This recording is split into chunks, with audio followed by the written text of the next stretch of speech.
There is no competition there, and I think that's the crucial part. Everyone's working for a common goal, and that's to improve the lives of children.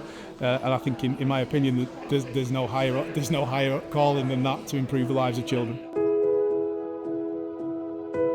The biggest thing for us is confidence, and I think when it comes to literacy, that's sort of the thing that's not talked about a lot, which is how confident students will feel when they go back into lessons and feel like they can access a text that otherwise they wouldn't have been able to.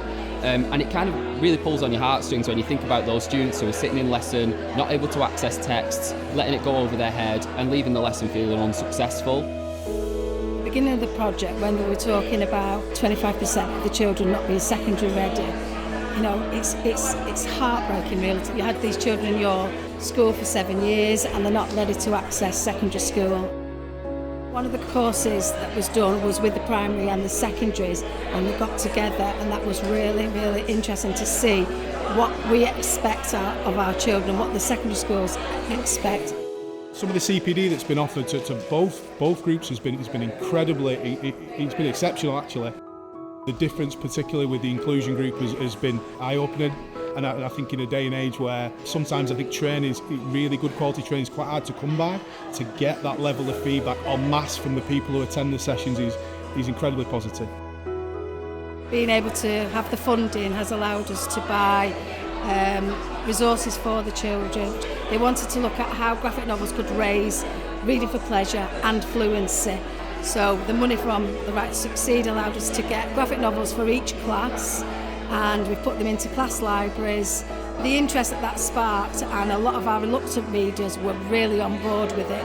It was a huge success. I think one of the biggest impacts for us has been sort of around interventions. So we've started to look at why we select students based on their NGRT tests and based on kind of Key Stage 2 data, and then we've created a really kind of comprehensive screening programme around what specific areas of literacy and specifically reading that a student struggles with. And now we're just starting to work on how we transition those students back into lesson to raise awareness of their literacy profile, essentially, to make sure that they're still well catered for when they go back into their lessons. We need to continue in the current form that we've seen success with. And I really hope that the CPD sessions continue, because, you know, I've been in this profession for a long time, and I've done lots of CPD sessions and I've delivered lots of CPD sessions, and I think some of the ones here have been some of the best I've probably ever attended. Backed by research, you feel like you're on the cutting edge of education, and again, as I said before, it's really given us that platform to be able to go back into schools and really sell literacy as a powerful tool for improving outcomes and improving students' lives. It really feels like you're a part of something really positive, and something that will change people's lives forever.